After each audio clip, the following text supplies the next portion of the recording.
how the narcissist turns a normally sane human being into someone that's insane. There have been many discussions about how the narcissist infects you with their aberrant thinking patterns. And metaphorically, we call it a virus or an infection. We call it something that gets into our psyche in a very similar way that maybe a virus can get into our bloodstream through whatever portal, nose, mouth, eyes, inhale it, we don't know. Anyway, once this virus gets into your bloodstream, it then takes hold and gets into, it could get into every cell of your body or some isolated cells in your body, but ultimately you're infected with it.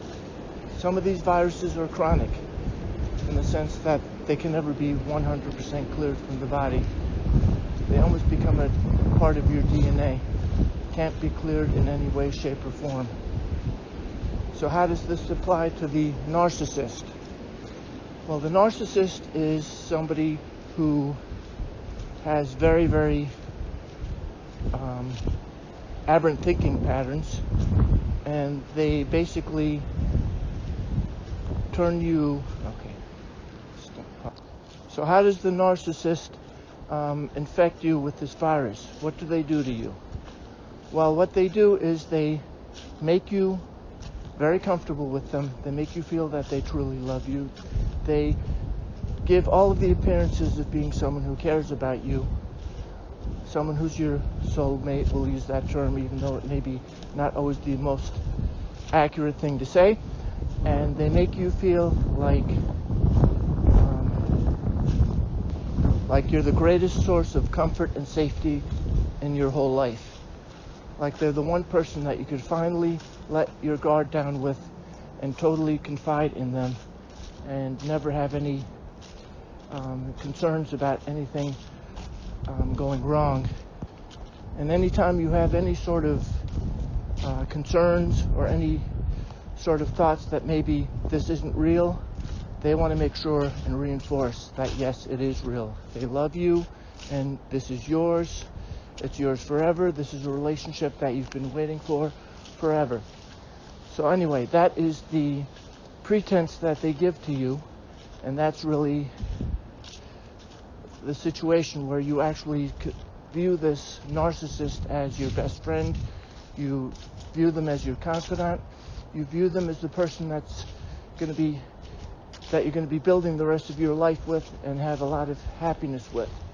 Now, of course, along the way, we're talking about the mirroring idealization phase. Very slowly, that narcissist starts pulling things away and getting a little bit more testy and starts manipulating you without your knowledge of it even being done. So that always creates problems. But you're never really quite able to figure out what's going on. To you, it's just, well, yeah, I've got to change some things so that we can get to that future we had originally planned for each other. And of course, the narcissist always puts the blame back on you and pretty much tells you that you're the one who failed in A, B, C, and D. You've tainted a future plan of ours. You've somehow done something to prevent that future from happening or delay it from happening. Of course, the reality is you're putting a lot of effort in to try to make that future happen. The reality is you are actually working towards that future. And I think if the narcissist finally realizes that you're getting to the point where you're getting to the point where you're actually fulfilling the promises you made, and the narcissist finally sees that their bluff is going to be called soon, then they have to go into another set of items that need to be taken care of by you. That's called changing the goalposts. So anyway, this is the mental, emotional, psychic situation, mental, emotional, psychic connection that you have to this person. So you can call these things matters of the heart and mind. Yes, they totally engaged your mind. you're planning all these things with that person, and they've totally taken over and engaged your heart and your emotions. So anyway, that's the situation that the narcissist sets up with you. And you're going along for years, possibly decades. You might even be building a family with this person, having children with them, and you're always feeling a sense of unease. You feel like you're a hamster on a treadmill. You feel like you're trying your best, but you're just not meeting the requirements to finally reach that happy situation where you're both stable and peaceful and content with each other. So yes, you're always working to try to work on yourself. You're trying to understand your partner, because you've really got this goal that you want to help that person. You see that they're not always happy. You want to help them. And for a while you thought you were helping them. They make all sorts of statements to you as far as, well, you've healed me mentally and emotionally. For the first time in my life, I've let everything. I finally feel content. But of course, these are all just games that they're playing. Maybe it's true. Most likely it isn't true. Because apparently that contented person decides they're not so content only a few weeks or months after that statement is made. So anyway, that is the setup. That's the psychic connection that they make with you. It could be weeks, months, decades of your life. And for all of that time, you never suspect that that person is being dishonest, disingenuous. But they are being disingenuous and dishonest. Now, we can get into a whole list of reasons why that person is disingenuous and dishonest, but sometimes you will never really even know. Who knows with a narcissist? The things that you might want to think about is that they may just financially or economically be in a good situation with you, so it's a lot easier to just stay with you. Possibly they are having relationships on the side to fulfill what they feel you're not giving them, or to fulfill a sense of freedom and disattachment and lack of attachment to another human being or dependence on another human being. So I think part of it is whatever reason they stay with you, they've always got an outlet where they can make sure that they have a parachute, or they can always jump out if they needed to, and there'd be something there for them to help them. Because ultimately, subconsciously, that narcissist understands without a doubt that your comfort with them, your idea that they're everything that you've ever needed and wanted, your idea that you can be totally dependent upon them, they know that it's all a sham. They know that they're just putting up a pretense. And in their own way, they feel that if you're trusting them for no good reason, they have to somehow think that you're also doing the same thing, that you're really just putting up a pretense. So they think they're just being very wise by not trusting you, by not putting all of their eggs in one basket. 1 minute. So in general, I think part of the reason that the narcissists don't really... So part of the reason that narcissists don't commit, again, are maybe economic, or it's just a good situation for them, and then they can still engage in any of their freedom-seeking or lack of commitment while maintaining a veneer of being committed to you. They've always got that other outlet that they can always pretty much walk away from you at any time. And again, they are able to do that because they know they themselves cannot be trusted. They know they themselves aren't really as committed as they pretend to be, and they just assume that they would be foolish to believe that you're as committed as you pretend to be. So in general, they're just like making an excuse for their own duplicity and treachery by putting those same things inside of you, assuming that you're duplicitous and treacherous, and that's why they have to have that other relationship or other other option, or plan B, as some of these creeps might call it. So anyway, that is a tangent.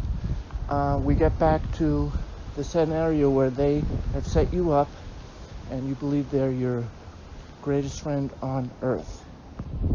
So then we get to the point of cognitive dissonance. Something occurs in the relationship. It could have been weeks, months, years, decades. But somehow that balance of putting up the veneer and being in a relationship with you and option B starts changing. So all of a sudden that option B starts becoming more like they want it to be an option A. And they start realizing that they can back out of the relationship with you and have what they consider themselves a better situation with this new person. Of course, you're totally unaware of it. Now, this is where some of us get very, very fortunate and the relationship breaks up and the narcissist is able to convince us that it's us, not them, or they somehow at least put up a pretense that they care about you, but they can't really maintain the relationship as it is. And so in those situations, you could possibly get out of the relationship with a narcissist and be pretty much intact. You might not ever even know that you were with a narcissist. You might just think that everything, it was just a bad relationship and, you tried, but it just didn't work. And that's fine. But then you get into a situation where either a narcissist is back into a corner, they're found out, they give themselves away, and then the shock of their partner all of a sudden realizing that this person they were with for all these months, years, decades is not who they thought they were. Well, that shock creates an unintended consequence for the narcissist. All of a sudden the partner has to understand what is happening, and of course the narc wants no part of having that partner of theirs understand. Yes, there's just about nothing worse for a narcissist than being exposed or having any of that inner dark, dingy, evil world of theirs exposed to another human being. So that's when you get a different situation with the narcissist altogether.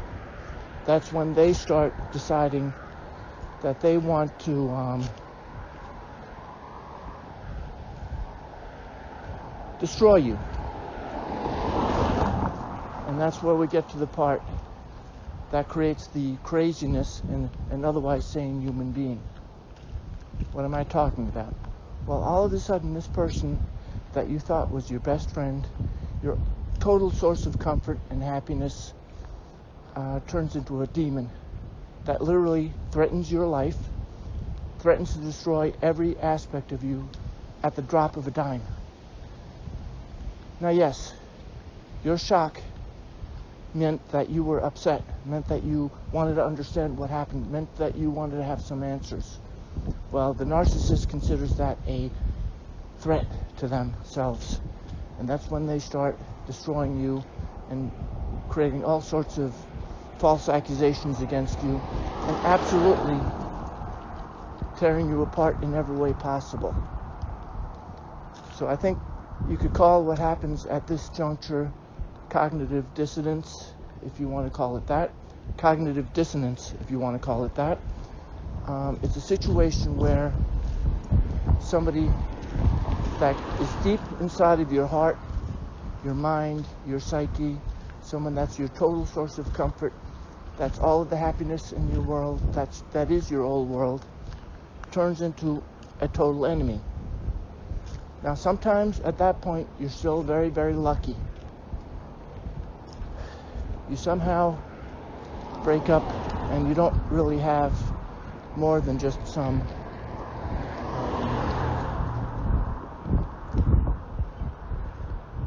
very bad situation that you shake off and you regain some of your self-respect. But again, when this person is making threats on your life and making threats to destroy your business, it's very difficult to get them out of your mind and not try to get some resolution. But again, any attempt on your part to get resolution is considered by the narcissist a threat to them, and they just get more and more aggressive. Well, now you can just stop there, but let's put an added layer on that. Yes, the narcissist decides to attack you physically, and you allow it because they gaslight you into believing that you did something very wrong when you tried to find out who they really were underneath that mask. They tell you how dare you doubt them. They put every lie together that they could possibly put together to make you believe that you were wrong to even doubt them, and that what you saw in front of your eyes, the absolute removal of a mask, the creature underneath it being totally visible, no, that wasn't true. You didn't see that at all. No, nothing that you saw with your very eyes was at all true. And your reaction to what you saw was absolutely, totally wrong. Right. So in other words, if you have a girlfriend that loves you dearly and all of a sudden in front of you starts making eyes, supposedly the only time she ever did that was at you, starts flirting with another man right in front of you, and making hand contact and sharing a glance with that person that she told you she never shared with anyone but you. When you look in the eyes of that woman and you can see she's telling that man she needs help and wants a relationship. So no, you didn't see any of that. So anyway, you get into the situation where you've got cognitive dissonance. So for a few hours you're loving that person, you're still remembering that you cared about them and that they were your source of comfort, and even though they did all these things to you, you pray for her and you want to make sure everything's good for her, and you totally forgive her. Then a few hours later you remember all of the abuse that she did to you, you remember all of the duplicity. Then you get into a situation where you want to yell at her and you want to have her suffer as much as you've suffered. And that's the cognitive dissonance, that's at least what I call it, where you've got these dual emotions towards one human being. Emotions of wanting to seek vengeance, or emotions of wanting to comfort that person and love them, both at the same time. And that is really the ultimate outcome, the symptom of that virus that's gotten into you. And that's your indicator that as the less and less of that occurs in your life, you've really just got to neutralize it. You've got to neutralize those good feelings towards her, because those are fake good feelings. Those are good feelings towards somebody who never existed, so they really aren't real thoughts. They're love towards a person who never existed. But by the same token, you've got to get rid of those feelings of vengeance and anger, because those are just very destructive feelings, and you have to totally leave that person in God's hands. You have to let them go. You have to, if you want to call it karma, let karma take care of that person. But you've got to neutralize both of those feelings. The feelings of loving someone that are totally pathological, because you're loving someone that never really existed, persona that narcissist made that is not a real person, that they custom tailored to you. And the other side of it is the vengeance and anger that you feel. Well, that's got to totally be neutralized, because even though there may be actually good grounds for that part of it, that's the toxic part that you have to get rid of. And that's really your job 1 year out, or 2 years out, or whatever, how much time out. But when you finally got no contact with these people, that's really still the main thing that you have to work on. And again, that's a way of you looking inside of your subconscious, realizing that yes, there's still a lot of minor detailing to get done. And if you can work on those two aspects, I think you'll be well along the way of totally clearing that virus from your system. And it can be done. Thank you for listening. Have a good day.